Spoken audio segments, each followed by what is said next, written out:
Dear students, आज हम नया टॉपिक पढ़ेंगे। नया चैप्टर जो है चैप्टर नंबर 9 है रेस्पिरेशन इन लिविंग ऑर्गेनिजम्स। आपको मालूम है डियर स्टूडेंट्स, लिविंग ऑर्गेनिज्म हम किन को, ये आपने अगर आप देखेंगे फर्स्ट क्लास से आपने पढ़ा है। लिविंग ऑर्गेनिज्म ग्रो करते हैं, लिविंग ऑर्गेनिज्म मूव करते हैं, लिविंग ऑर्गेनिज्म ब्रीथ करते हैं। एक पॉइंट आपने पढ़ा, मेन पॉइंट जो है ब्रीथ करते हैं। Living organism eat food. आज हम पढ़ेंगे जो लिविंग ऑर्गेनिजम्स होते हैं ये मूव भी करते हैं, रिप्रोड्यूस भी करते हैं। इसमें आप पढ़ोगे रेस्पिरेशन इनमें कैसे होती है, लिविंग ऑर्गेनिज्म में कैसे होती है रेस्पिरेशन, चाहे प्लांट हो चाहे एनिमल हो, इनमें रेस्पिरेशन कैसे होती है। आपको मालूम है डियर स्टूडेंट्स, जो भी लिविंग ऑर्गेनिज्म वो चाहे प्लांट हो, एनिमल हो, माइक्रो ऑर्गेनिजम्स हो, हम लिविंग ऑर्गेनिज्म की बात कर रहे हैं यहाँ पर।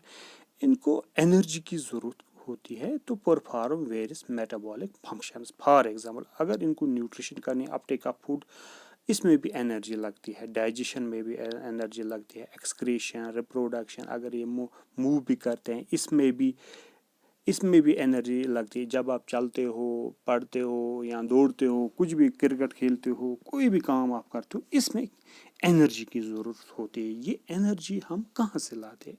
सीधी सी बात है, कहाँ से? हम फूड से लाते हैं।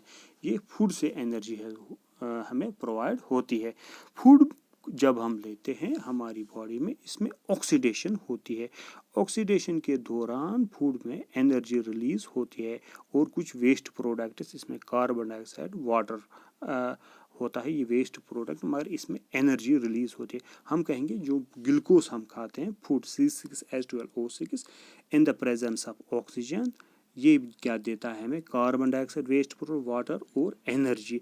सीधे हम कहेंगे जो एनर्जी हमें हासिल होती है, ये हासिल होती है by the oxidation of food. जो किसकी मौजूदगी में होता है? ऑक्सीजन की मौजूदगी में होता है। इससे कहते हैं ऑक्सीडेशन ऑफ जब फूड होती है तो एनर्जी हासिल होती है। जो यही वही एनर्जी हम जो हम बाकी कामों में यूटिलाइज करते हैं। Metabolic function such as nutrition, digestion, excretion, reproduction या मूवमेंट आप करते हो, इसमें ये एनर्जी यूज होती है। ये एनर्जी हम फूड से हासिल करेंगे। आज का जो मेन टॉपिक है दैट इज रेस्पिरेशन। हम पहले डिफाइन करेंगे what is this respiration. Respiration means the process of taking oxygen into the cell.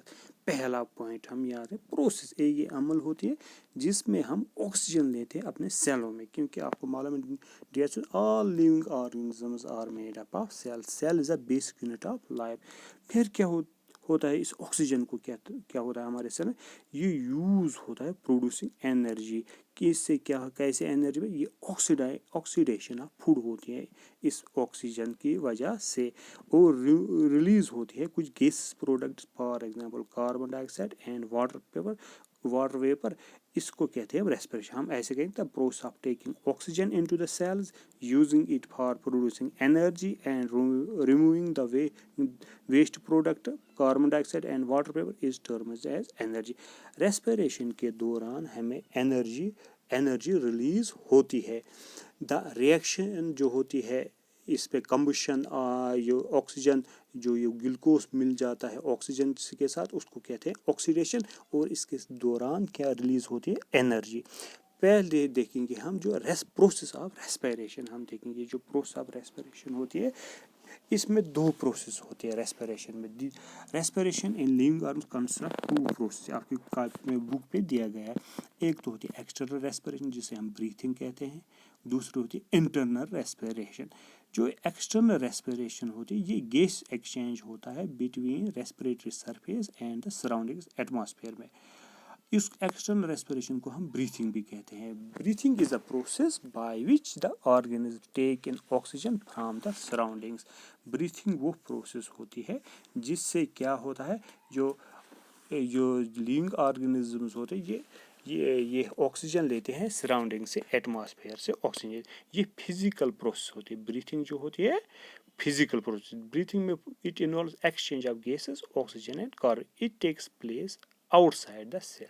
जो that is why it is known as external respiration, जिसे हम आउटसाइड द सेल होती है, that is Y इसे हम कहते हैं ब्रीथिंग। हम कहते हैं इसको, हम ब्रीथिंग कहते हैं। इसमें कोई एंजाइम इन्वॉल्व नहीं होता है। ये इसमें कहते हैं मोड ऑफ ब्रीथिंग जो होता है ये डिफरेंट होता है डिफरेंट ऑर्गेनिजम्स में। अगर हम बात करेंगे ब्रीथिंग रेट की, कुछ ब्रीथिंग रेट की, जो ये हम जब ऑक्सीजन लेते हैं ड्यूरिंग ब्रीथिंग, ये ब्लड की मदद से हर सेल तक पहुंचता है।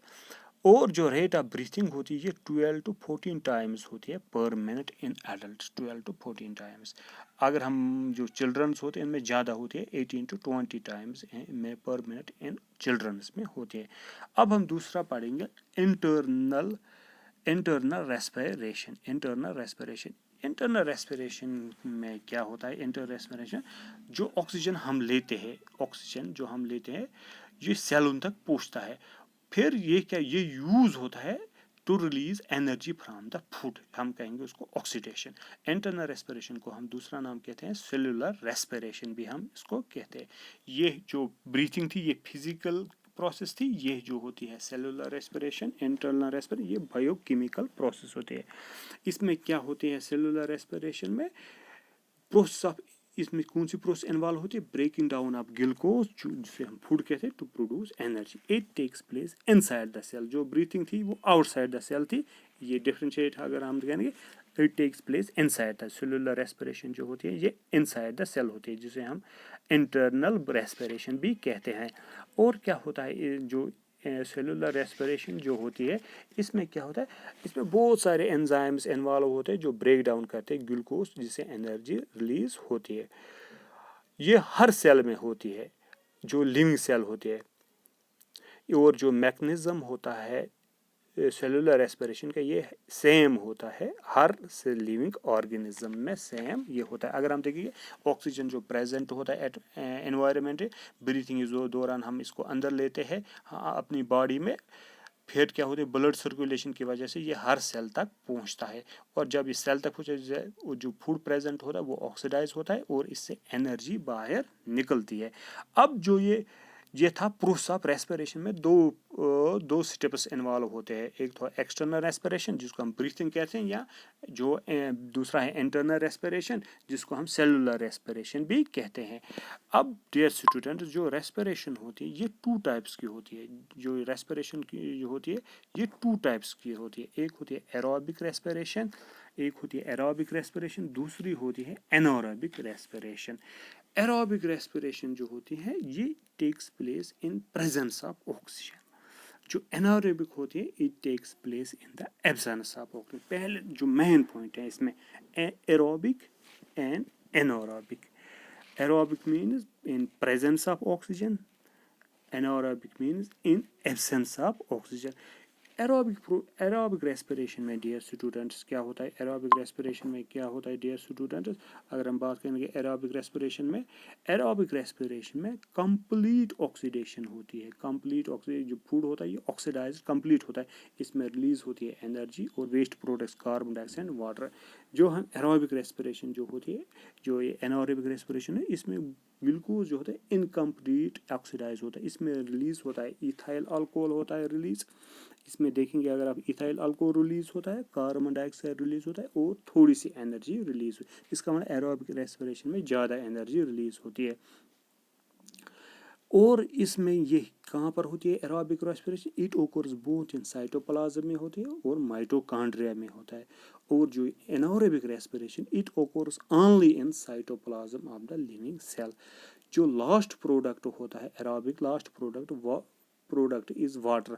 इसमें जो एरोबिक रेस्पिरेशन होती है इसमें वाटर नहीं बनता है। हम फिर से कहेंगे 2 टाइप्स ऑफ रेस्पिरेशन है, एक है एरोबिक, एक दूसरा anaerobic. Aerobic takes place in presence of oxygen, anaerobic takes place in absence of oxygen. इसमें एरोबिक में क्या होता है? Food is completely oxidise in this process. इसमें फूड इनकम्प्लीट ऑक्सीडाइज होता है। इसमें क्या क्या रिलीज होता है? कार्बन डाइऑक्साइड, वाटर और फार्म। इसमें इथाइल अल्कोहल बन जाता है। एनारोबिक रेस्पिरेशन में इथाइल अल्कोहल बनता है, वाटर बनता है, जो या लैक्टिक एसिड बन जाता है। मोर एनर्जी, एरोबिक रेस्पिरेशन में ज़्यादा एनर्जी रिलीज होती है। एरोबिक रेस्पिरेशन में ज़्यादा एनर्जी रिलीज होती है कंपेरेटिवली। अगर हम देखेंगे एनारोबिक रेस्पिरेशन में कम एनर्जी रिलीज होती है। और जो ये होती है एरोबिक रेस्पिरेशन, ये होती है it occurs in both cytoplasm में होता है, both cytoplasm and mitochondria of the living cells. It occurs only in the cytoplasm. Anaerobic respiration ये सिर्फ साइटोप्लाज्म में होती है। साइटोप्लाज्म। अगर हम देखेंगे थोड़ा सा देखेंगे इसमें एरोबिक रेस्पिरेशन ऑक्सीजन की मौजूदगी में, एनारोबिक इन एब्सेंस। एरोबिक में ज़्यादा एनर्जी रिलीज होती है, एनारोबिक में कम होती है। ये माइटोकॉन्ड्रिया में भी होती है साइटोप्लाज्म में एरोबिक, और एनारोबिक ओनली किन में होती है साइटोप्लाज्म। कल हम इसको फर्दर पढ़ेंगे टाइप्स ऑफ रेस्ट, एरोबिक में कैसे एनर्जी रिलीज होती है और एनारोबिक में क्या ये लैक्टिक एसिड वगैरह क्या होता है। जैसे हम मसल्स हमारे हार्ड हो जाते हैं, किसी वक्त हम थक जाते हैं, ये कैसे होता है इसको हम कल डिस्कस करेंगे नेक्स्ट टॉपिक में।